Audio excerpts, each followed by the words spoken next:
तो दोस्तों आज मैं एक्सप्लेन करने वाला हूँ एक Malayalam techno horror thriller film को जिसका नाम है चतुर्मुखम यानी कि द फोर्थ फेस, जिसको डायरेक्ट किया है रंजीत कमला शंकर ने। मूवी काफी इंटरेस्टिंग है, काफी डिफरेंट है। 5 करोड़ में ये मूवी बनी थी जिसने कमाए थे 45 करोड़ रुपए, यानी कि अगर आप काउंट करेंगे तो 9 गुना पैसे कमा लिए थे, जो कि मेरे ख्याल से काफी अच्छा है। मूवी भी काफी इंटरेस्टिंग है, देखने में काफी मजा आता है। और दोस्तों मैंने हाल ही में ही काफी इंटरेस्टिंग तमिल हॉरर मूवीज को एक्सप्लेन किया है जिनका नाम है डीमन और 181। दोनों ही काफी बढ़िया मूवीज हैं। अगर आपने उनको नहीं देखा है तो जाकर देखना, उनका लिंक आपको नीचे डिस्क्रिप्शन में और पिन कमेंट में मिल जाएगा। तो चलिए अब बिना किसी देरी के चलते हैं सीधा वीडियो की तरफ। मूवी की शुरुआत में हम एक पुलिस ऑफिसर को देखते हैं जिसे किसी अननोन नंबर से कॉल आता है, पर उसे उठाने पर दूसरी तरफ से सिर्फ एक ही आवाज आती है कि इट्स माय फोन। ऑफिसर को ये बात काफी अजीब लगती है और वो कॉल को कट करके एक चेयर पर जाकर बैठ जाता है। तभी हम नोटिस करते हैं कि वहीं पर रखे हुए एक चेयर फैन में अचानक से इलेक्ट्रिकल स्पार्क्स निकलने लगे हैं और अगले ही पल वो फैन टूट जाता है और उसके तेज धारदार ब्लेड से ऑफिसर का गला कट जाता है, जिससे उसकी वहीं ऑन द स्पॉट मौत हो जाती है। जिसके बाद हम ऑफिसर के फोन को देखते हैं जिसकी बैटरी अपने आप ही कम होने लगती है और ये सीन यहीं पर शिफ्ट हो जाता है। अब अगले सीन में हम क्लेमेंट नाम की एक सीनियर टीचर को देखते हैं जो कि अपने स्टूडेंट्स को एनर्जी के बारे में सिखा रहे थे। वो अपने स्टूडेंट्स को बताते हैं कि हमारे चारों तरफ एनर्जी है और हम पूरी तरह से एनर्जी से घिरे हुए हैं, पर फिर भी एनर्जी का लॉ ये कहता है कि एनर्जी को क्रिएट या फिर डिस्ट्रॉय नहीं किया जा सकता और एनर्जी को खाली ट्रांसफॉर्म किया जा सकता है एक फॉर्म से दूसरी फॉर्म में। अब इतना कहकर क्लेमेंट अपनी क्लास खत्म कर देते हैं और जाते हुए उसे एंथनी नाम का एक लड़का मिलने आता है जो कि उनके ही फ्रेंड का बेटा था और उसे क्लेमेंट से एक मदद चाहिए थी।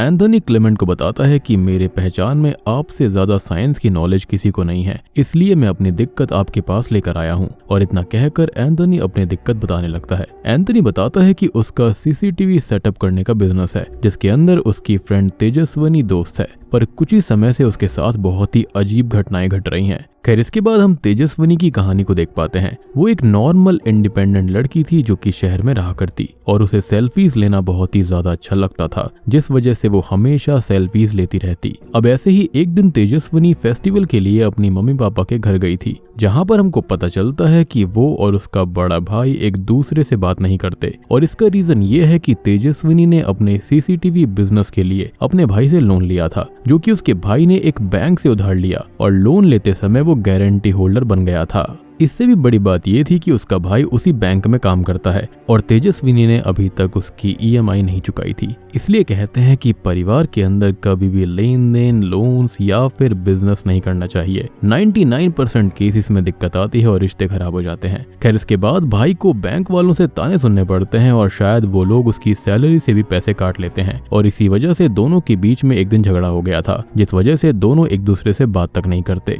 बहन ने एक तो पैसे ले लिए, ऊपर से लड़ाई अलग कर रही है और बात नहीं करती। ये तो बहुत ही कन्वीनियंट है। एनीवेज अब जब रात में तेजस्वनी फेस्टिवल को देख रही थी, उसी वक्त वहाँ पर कई औरतों के ऊपर माता आ जाती है जिसको तेजस्वनी रिकॉर्ड कर रही थी। वो आगे भी रिकॉर्डिंग करती रहती है, लेकिन तभी एक औरत जिसके ऊपर माता आई थी वो उसके फोन पर जोर से हाथ मार देती है, जिससे उसका फोन तालाब में गिर जाता है और फोन पूरी तरह से खराब हो गया था। अब अगले दिन तेजस्वनी जब अपने काम पर आती है तब वो उस फोन को ठीक करवाने का सोचती है, पर वो फोन पूरी तरह से खराब था, जिस वजह से तेजस्वनी एक बजट में नया फोन लेने का सोचती है और उसे एक लोकल वेबसाइट पर 4000 में लिजा नाम का एक फोन भी मिल जाता है। वैसे तो तेजस्विनी ने इस कंपनी का नाम तक नहीं सुना था, इनफैक्ट मैंने भी नहीं सुना और आपने भी नहीं सुना होगा, लेकिन वो उस फोन को ऑर्डर कर देती है क्योंकि उसके पास में इतने पैसे नहीं थे और अगले दिन उसे वो फोन डिलीवर भी हो जाता है। वो अपने नए फोन को लेकर काफी खुश थी और वो जल्दी से उससे अपनी एक सेल्फी निकाल लेती है क्योंकि उसको इन चीजों का शौक था और उसकी क्वालिटी बहुत ही ज्यादा एवरेज थी, यानी कैमरा उतना अच्छा नहीं था।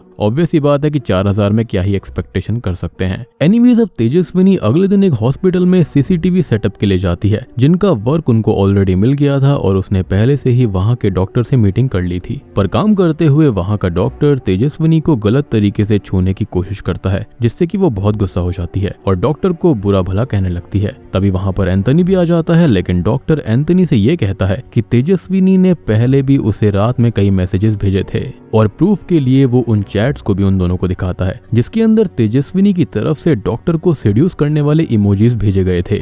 अब उसको इस बात का बिल्कुल भी आइडिया नहीं था और वो डॉक्टर पर काफी ज्यादा गुस्सा होने लगती है कि उसने फेक चैट्स बनवाई हैं, जिसके बाद एंथनी उसे शांत करके वहां से ले जाता है। यानी कि तेजस्विनी को इन चैट्स के बारे में कोई भी आइडिया नहीं था कि ये कैसे हुई थी। अब ये दोनों ही उस चैट के बारे में बात करने लगते हैं कि बिना तेजस्विनी के भेजे ऐसे मैसेजेस कैसे जा सकते हैं, जिसका दोनों के पास ही कोई जवाब नहीं था। तेजस्विनी को फिर ऐसा लगता है कि इस फोन के अंदर ही कोई दिक्कत होगी, इसलिए वो उसको रिटर्न करने उसी वेबसाइट पर जाती है, लेकिन अनफॉर्चुनेटली वहां पर कोई भी रिटर्न पॉलिसी नहीं थी। वो फिर उसे एक शॉपकीपर को दिखाती है जो कि कहता है कि ये फोन पूरा ठीक है और इसमें कोई दिक्कत नहीं है। खैर वो शॉपकीपर से वो एक नया फोन खरीदती है और लिजा वाले फोन से अपना सिम कार्ड निकाल कर उसे नए फोन में डाल लेती है, जिसके बाद लिजा वाले फोन को वो यूज ना करने का फैसला लेती है और उसे कबर्ड में रख देती है। अब रात में अचानक से ही तेजस्विनी के फोन पर उसकी माँ का कॉल आने लगता है, लेकिन हैरान कर देने वाली बात ये थी कि कॉल लिजा वाले फोन पर आ रहा था जिसके अंदर कोई सिम कार्ड था ही नहीं। और उसे ये चीज बिल्कुल भी समझ में नहीं आती कि ये कैसे हो रहा था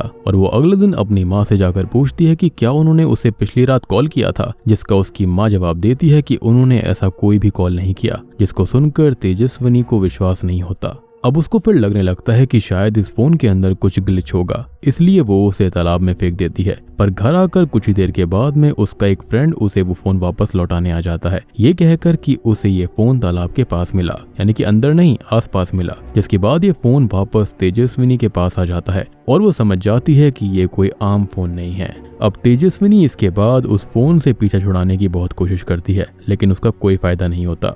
यहाँ तक कि अगर वो फोन को चोट पहुंचाती तो तेजस्विनी को खुद अपने आप चोट लगती थी और जब जब वो फोन उससे दूर रहता तब तेजस्विनी के शरीर के ऊपर रैशेस आने लगते थे, जो कि फोन वापस उसके पास आने के बाद ही ठीक होते। अब तेजस्विनी को समझ नहीं आ रहा था कि वो कैसे इस फोन से अपना पीछा छुड़ाए, इसलिए वो इस फोन के डीलर से मिलने का फैसला करती है जिसकी शॉप से उसे ये फोन डिलीवर हुआ था। अगले दिन वो और एंथनी दोनों ही उस डीलर फिलिप से मिलने जाते हैं, पर वहां जाकर उनको पता चलता है कि फिलिप की पिछली रात ही मौत हो गई थी।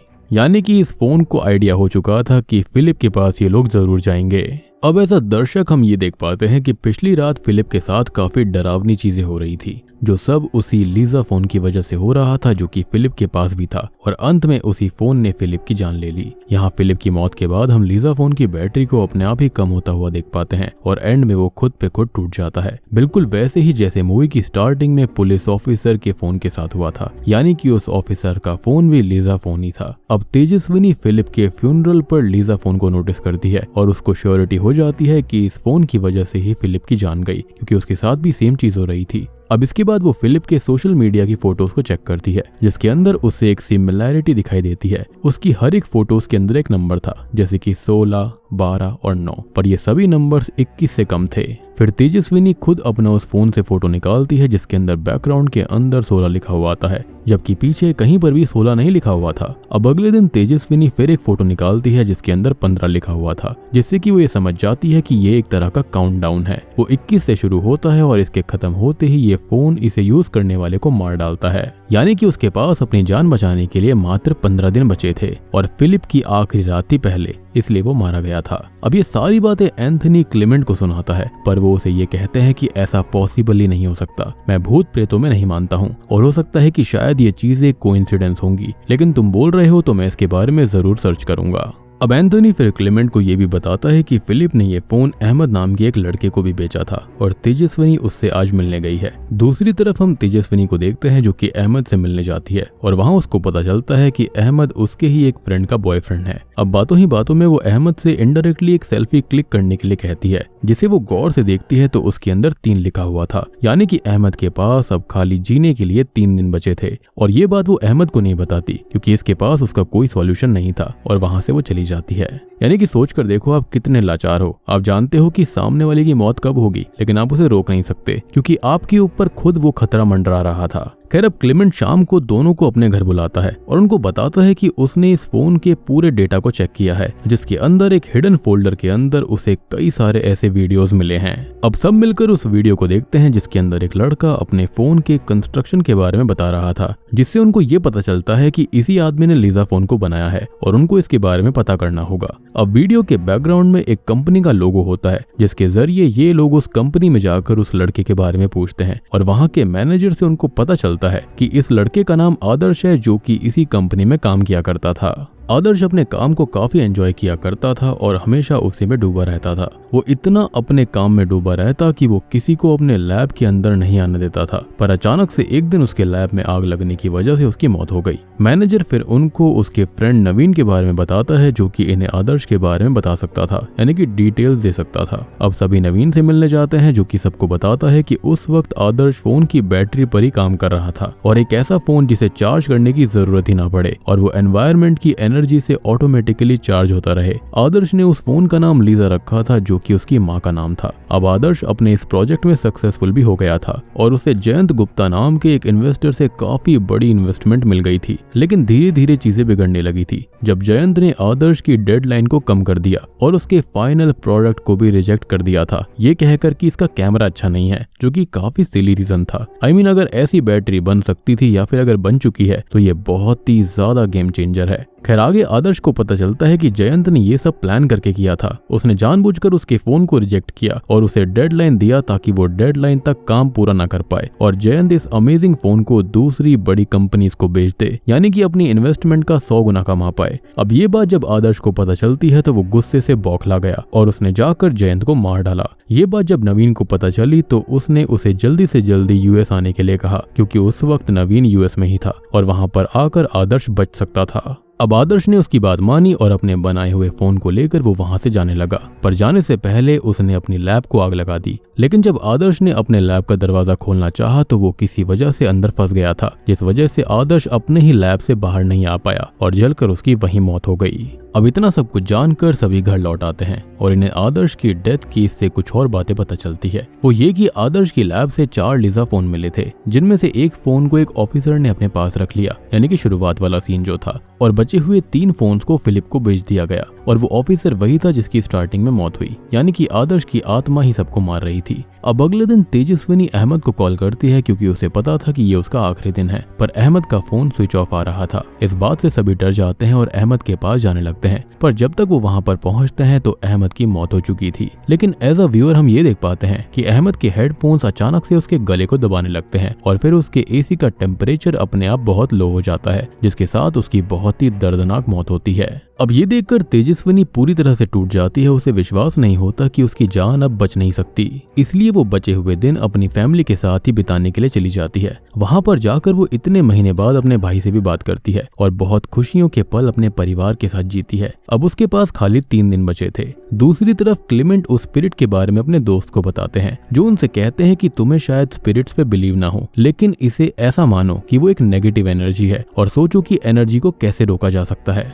डिस्ट्रॉय नहीं कर सकते, लेकिन रोक जरूर सकते हैं। अब आगे लिफ्ट से जाते हुए क्लेमेंट को एक आइडिया आता है, जो वो तेजस्विनी और एंथनी को बुलाकर बताता है। वो कहता है कि जिस तरह से लिफ्ट के अंदर मोबाइल फोन से कॉल नहीं लगाया जा सकता, क्योंकि वहां पर सिग्नल ब्लॉक हो जाते हैं, तो अगर हम किसी तरह इस फोन में आने वाली इलेक्ट्रोमैग्नेटिक एनर्जीज को ही रोक दें तो ये भी काम नहीं करेगा। ये करने के लिए क्लेमेंट फोन को सिल्वर फॉइल में रैप करके उसे एक ओवन में डाल देता है और उसे भी सिल्वर फॉइल से रैप कर देता है। लेकिन होता यह है कि अगले ही दिन वो ओवन अपने आप ब्लास्ट हो जाता है और फिर जब तेजस्विनी सेल्फी लेकर नंबर चेक करती है तब नंबर 2 लिखा था, लेकिन पिछला दिन ही दूसरा दिन था, यानी कि तेजस्विनी को बोनस के रूप में 1 दिन और मिल गया था इस चीज से छुटकारा पाने के लिए। यानी कि इन्होंने समहाउ उसको फॉइल में रैप कर 1 दिन का एक्स्ट्रा टाइम ले लिया, यानी कि स्पिरिट को ट्रिक कर लिया। लेकिन ये लोग जानते थे कि ये आइडिया परमानेंट नहीं है, इसलिए ये एक परमानेंट आइडिया सोचते हैं। ये सब मिलकर ये ट्रिक लगाते हैं कि थिक मेटल लेयर वाले सिलेंडर को बनाया जाए, जिसके अंदर फोन को डालकर हमेशा के लिए उसकी वेल्डिंग कर दी जाएगी। खैर अब सभी मिलकर उस सिलेंडर का ब्लूप्रिंट बनाते हैं और उसे एक वेल्डिंग शॉप पर बनाने के लिए दे देते हैं। अब रात को इन्हें कॉल आता है कि वो सिलेंडर बनकर रेडी है और सभी उस शॉप पर जाने लगते हैं। लेकिन इसी दौरान इनके कार के ऊपर कई पोल लाइट्स गिरती हैं और ये किसी तरह से बचते बचाते शॉप पर पहुंचते हैं, यानी कि स्पिरिट भी समझ गई थी कि ये लोग कुछ खुराफात करने वाले हैं। शॉप पर पहुंचकर भी आदर्श की आत्मा इन्हें मारने की बहुत कोशिश करती है, जिससे कि उसकी आत्मा और उनके बीच काफी समय तक झड़प चलती रहती है। और ये सीन मूवी का बेस्ट सीन था, जहां पर हर पॉसिबल तरीके से दिखाया गया है कि इलेक्ट्रिकल इंस्ट्रूमेंट्स कितने खतरनाक हो सकते हैं। एनीवेज एंड में किसी तरह से तेजस्विनी फोन को सिलेंडर के अंदर रख देती है और तब आदर्श की आत्मा भी बाहर आ जाती है। लेकिन इससे पहले कि वो कुछ करता, एंथनी मशीन को स्टार्ट कर देता है और अगले ही पल सिलेंडर की पूरी तरह से वेल्डिंग हो जाती है, जिससे कि उसका फोन वहीं पर हमेशा के लिए कैद हो जाता है। अब अगले दिन हम तेजस्विनी को देख पाते हैं जो कि आराम से बालकनी पर खड़ी थी, जो कि बता रही होती है कि अब वो एक नॉर्मल जिंदगी जी सकती है। लेकिन मूवी के एंडिंग सीन को देखकर ऐसा नहीं लगता था।